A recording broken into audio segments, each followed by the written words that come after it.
Assalamualaikum warahmatullahi taala wabarakatuh. Perkenalkan, nama saya Farhanul Mubin.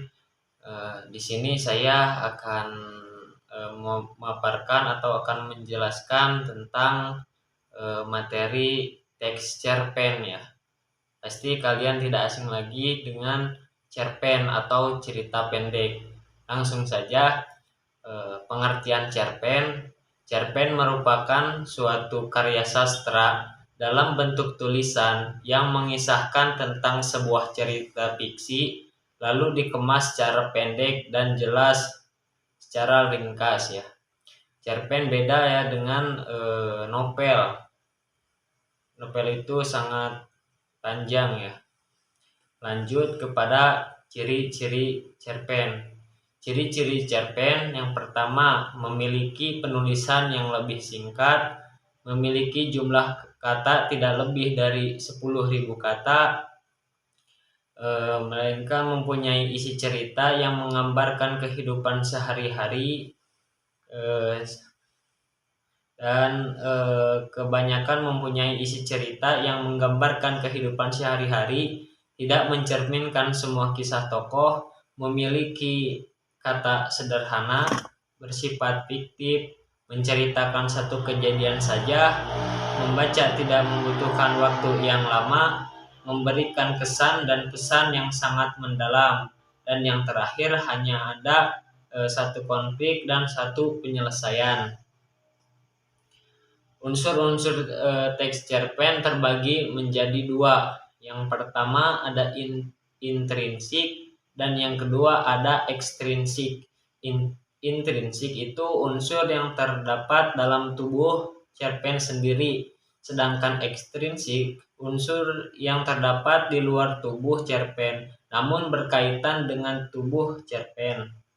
Selanjutnya unsur intrinsik ya. Unsur intrinsik itu ada 6. Yang pertama ada tema, yang kedua ada tokoh atau watak dan penokohan, yang ketiga ada alur, yang keempat ada latar, yang kelima sudut pandang, dan yang terakhir amanat. Yang pertama tema. Tema hal yang mendasari sebuah cerita. Lalu tokoh, watak, dan penokohan. Tokoh itu pelaku cerita, sedangkan watak karakter atau sifat tokoh, dan penokohan itu cara pengarang menggambarkan watak tokoh. Alur itu rangkaian peristiwa yang dialami tokoh utama. Sedangkan latar terbagi menjadi 3. Yang pertama ada latar tempat, yang kedua ada latar waktu, dan yang terakhir ada latar suasana ya. Dan selanjutnya sudut pandang. Sudut pandang posisi pengarang dalam sebuah cerita. Dan yang terakhir amanat. Amanat itu pesan yang dapat diambil dari cerita. Selanjutnya penokohan atau watak. Cara menentukan penokohan. Yang pertama itu ada narasi pengarang, ada dialog antar tokoh, ada ucapan atau pendapat tokoh, dan perilaku tokoh. Narasi pengarang diceritakan langsung oleh pengarang, dan dialog antar tokoh diceritakan melalui percakapan dua tokoh atau lebih. Ucapan dan pendapat tokoh diceritakan melalui ucapan langsung atau ucapan dalam hati seorang tokoh, dan perilaku tokoh itu diceritakan melalui lakuan-lakuan tokoh. Dan selanjutnya tokoh dan jenis tokoh. Tokoh merupakan pelaku yang mengalami peristiwa atau kejadian dalam suatu cerita berdasarkan waktu. Tokoh dibagi menjadi 3. Yang pertama ada protagonis, yang kedua ada tritagonis, dan yang ketiga ada antagonis. Protagonis itu mempunyai sifat baik, mendukung, selalu ada, dan tritagonis itu penengah, di tengah-tengah, dan mana suka. Sedangkan antagonis sifat buruk, menolak, selalu ada. Dan selanjutnya sudut pandang. Sudut pandang terbagi menjadi 2. Yang pertama ada sudut pandang orang pertama, dan yang kedua ada orang ketiga. Orang pertama itu pelaku utama ya, atau pelaku, dan juga ada pelaku sampingan. Sedangkan sudut pandang orang ketiga ada serba tahu dan ada terbatas.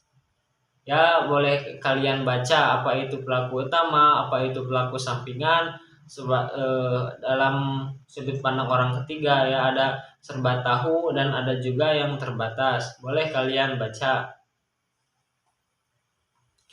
Dan selanjutnya ada unsur ekstrinsik. Unsur ekstrinsik itu terbagi menjadi dua. Yang pertama ada nilai-nilai dan yang kedua ada latar belakang si pengarang.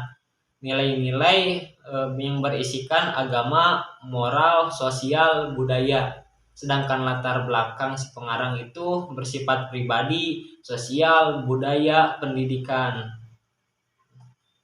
Dan selanjutnya ada struktur atau alur. Di sini ada 5 ya. Yang pertama ada orientasi, dan yang kedua ada klimaks, yang ketiga ada puncak masalah, ada resolusi, dan yang terakhir ada koda. Yang pertama orientasi. Orientasi itu tahap pengenalan, tahap dikenalkannya tokoh dan latar sebuah cerita. Ya.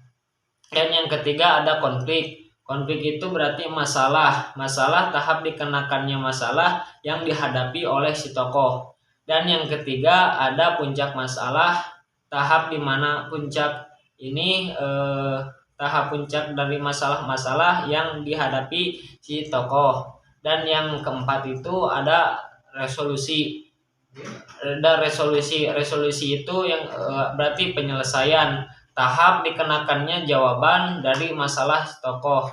Dan yang terakhir ada penutup. Penutup ini dimana tahap yang mana suka ya, boleh ada atau boleh tidak.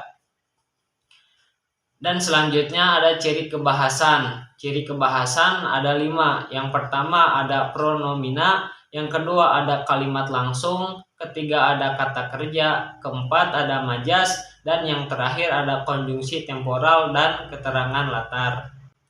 Selanjutnya kata ganti ya. Dalam sebuah cerpen itu ada yang disebut dengan kata ganti atau pronoun. Kata ganti ada 3. Yang pertama ada kata ganti orang pertama, yang kedua ada kata ganti orang kedua, dan yang ketiga ada kata ganti orang ketiga. Kata ganti orang pertama tunggal, contohnya seperti saya, aku, dan jamannya itu kami atau kita. Boleh kalian baca ya. Kata ganti orang kedua itu seperti kamu, anda, engkau, saudara. Sedangkan jamaknya kalian. Dan yang ketiga di tunggal itu dia, beliau. Jamaknya itu mereka. Selanjutnya ada kata kerja. Kata kerja verba. Di sini ada material, mental, pewarta. Ya, yang material itu bersifat perbuatan ya, dan selanjutnya mengupas. Sedangkan yang mental itu berarti pikiran atau memikirkan. Yang ketiga pewarta atau ujaran ya. Selanjutnya mengatakan. Dan yang terakhir ada majas. Majas terbagi menjadi 4. Yang pertama ada majas perbandingan, yang kedua ada majas penegasan, yang ketiga ada pertentangan, dan yang terakhir ada sindiran. Cukup sekian presentasi dari saya. Mohon maaf atas kekurangannya. Wassalamualaikum warahmatullahi taala